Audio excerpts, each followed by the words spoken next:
A toxic relationship is one where the behavior patterns between partners cause emotional distress, mental strain, and sometimes even physical harm. In such relationships, one or both parties may experience manipulation, control, disrespect, and a lack of emotional support. Recognizing these signs is crucial for the couple to work on improving the relationship or deciding if it's better to go separate ways. Stay with us until the end, as we'll be adding a lot of value to your relationship. We will have examples and practical tips to improve your relationship, so don't go away. How to identify a toxic relationship. Let's go. Let's start with negative communication. This includes constant criticism, sarcasm, name-calling, and devaluation. Instead of promoting open and honest communication, the dialogue is filled with hostility and accusations. Have you experienced this, or is it the reality of your relationship? We can help. Control and manipulation. One partner may try to control the other through behaviors like social isolation, financial control, or emotional manipulation, emotional blackmail, gaslighting. We want to explain more to leave no doubt, as we believe this is one of the strong points of toxic relationships. When a partner tries to influence, dominate, or exercise power over the other disproportionately, often harming the partner's freedom and autonomy, it is manipulation. Do you agree? These behaviors can be subtle or explicit and often aim to satisfy emotional or psychological needs for control, insecurity, or fear of losing the partner.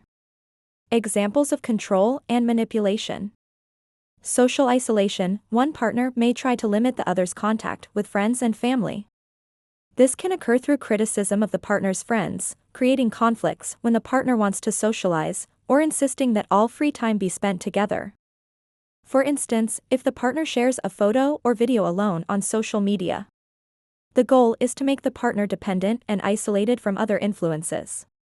Let's give a real example. Emily frequently criticizes Anne's friends, saying they don't value her or influence her negatively. She makes Anne feel guilty for wanting to spend time with them, resulting in and distancing herself from her friendships to avoid conflicts. Do you know couples like this? Financial control also falls under manipulation, do you agree? The partner controls the other's money either by restricting access to finances, meticulously monitoring spending, or demanding justifications for all expenses.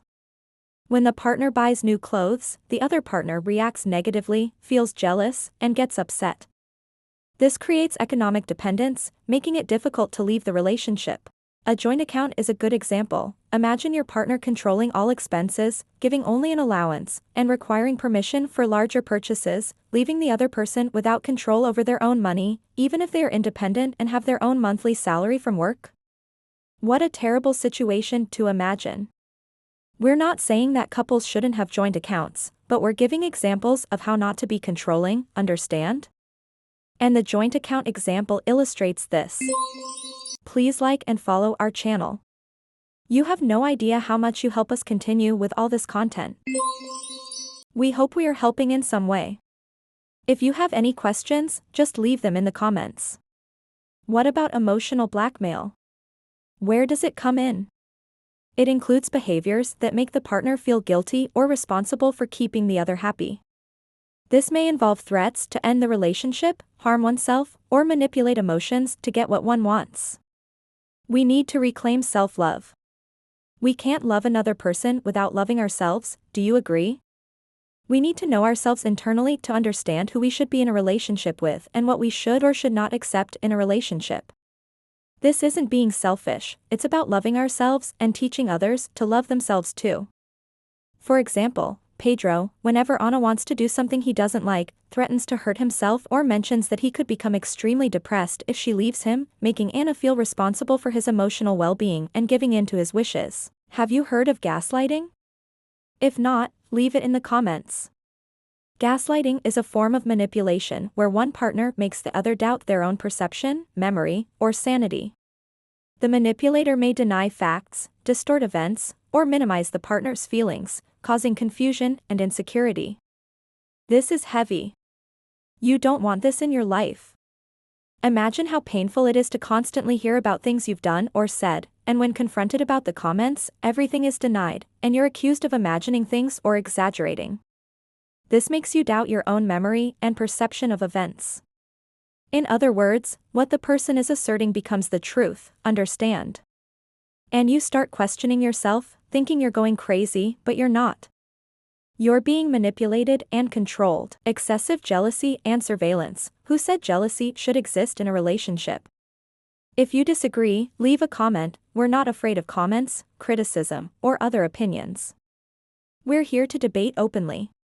Let's go. Jealousy is surveillance, behaviors of constant checking, like monitoring text messages, emails, or the partner's social media, constantly questioning whereabouts and interactions with others, or demanding detailed explanations. This should not be normalized. Keep that in mind. Lucas demands that Letitia share all her social media passwords and frequently checks her messages and online activities. He becomes angry or jealous if he sees Letitia interacting with friends of the opposite sex, even in an innocent manner. Don't normalize this. Everyone has their own life and privacy. Before your partner, you already existed, your friends already existed, your family already existed, and your social network already existed. If your partner doesn't trust you, this can't work out. Do you agree or not? Constantly having to explain yourself or prove fidelity is not love, it's not healthy. No relationship can thrive in this way. This video will be long, and we hope you're enjoying it. We have a lot to say here because we want to alert people to these behaviors that are harmful and can have lasting effects on self-esteem, mental health, and well-being.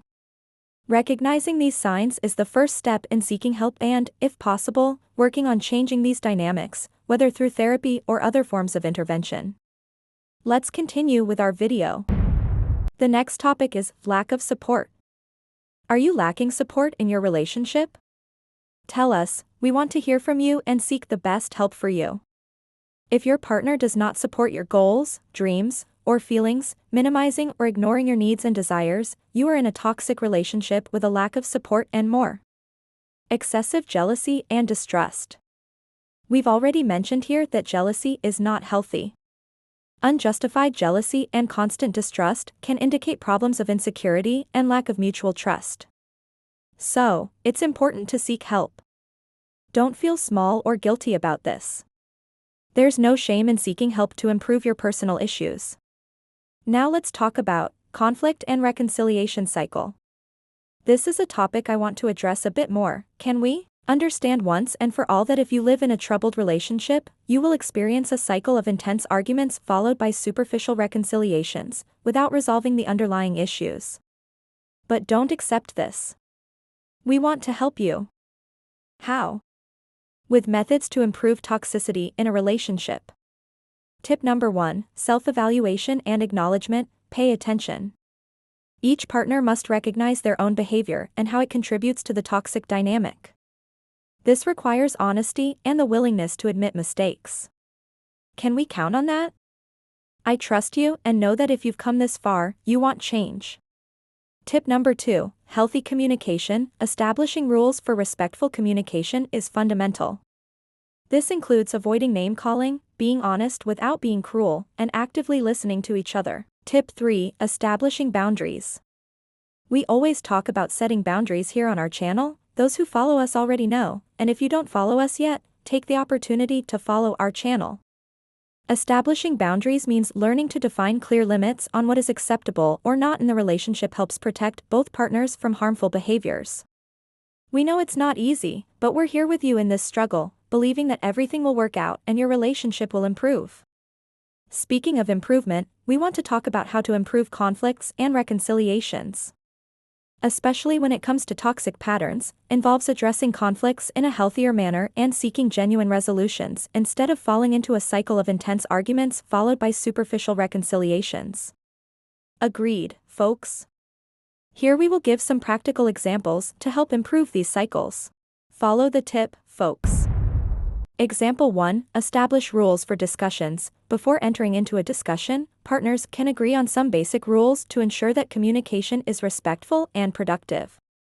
For example, Jose and Joao agree that during a discussion, they will not raise their voices, not use insults, and allow each other to speak without interruption. They also agree to take breaks if the conversation becomes too intense, so they can calm down before continuing. Can we agree on this? Example 2. Identify repetitive patterns. Recognizing specific patterns that lead to the same conflicts can help partners address them more effectively.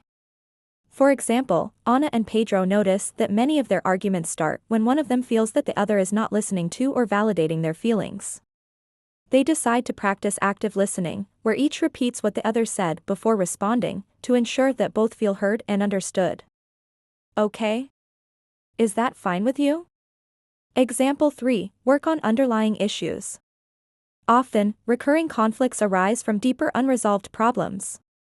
It's important to identify and address these issues together. Example, Marcos and Sarah have frequent arguments about jealousy. They realize that this stems from Marcos's insecurity about the relationship. They decide to work together to strengthen trust by openly discussing their insecurities and finding ways to feel more secure with each other.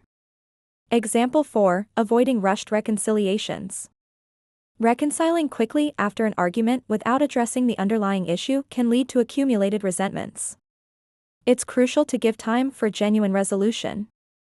For example, Lucas and Leticia used to reconcile quickly after arguments, but noticed the same issues kept resurfacing.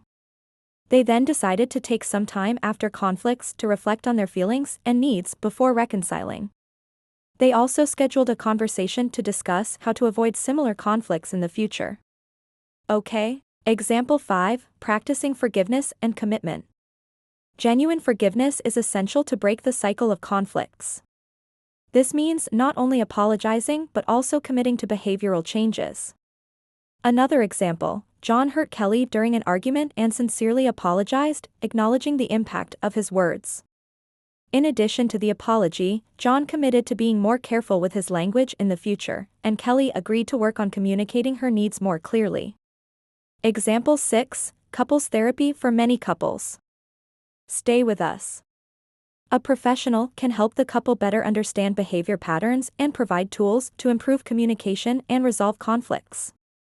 Folks, take notes on these tips or revisit this video as many times as necessary, because implementing these strategies can help transform the cycle of conflict and reconciliation into an opportunity for growth and strengthening the relationship. It is important that both partners are committed to the process and willing to make the necessary changes. Okay? Let's talk a bit about working together for personal and couple growth. Both partners should be willing to work on their personal development, whether through individual therapy, reading, or other forms of self-awareness and improvement. Have you thought about that? And the time and space for reflection? Sometimes, taking some time apart can help each partner reflect on their needs and the relationship itself. Think about it. We did not discuss physical aggression here, only mental, not that it is less important. On the contrary, we will delve deeper into this topic in a future video. Commitment to change is essential. Transforming a toxic relationship requires ongoing commitment and effort from both parties. It is important to be patient and recognize that deep changes do not happen overnight. I'm counting on you. Important. If, despite efforts to improve, the relationship continues to be harmful, it may be necessary to consider separation as a healthy option for both. The emotional well-being and safety of individuals should always be prioritized. Thank you for staying with us until the end, and see you next time.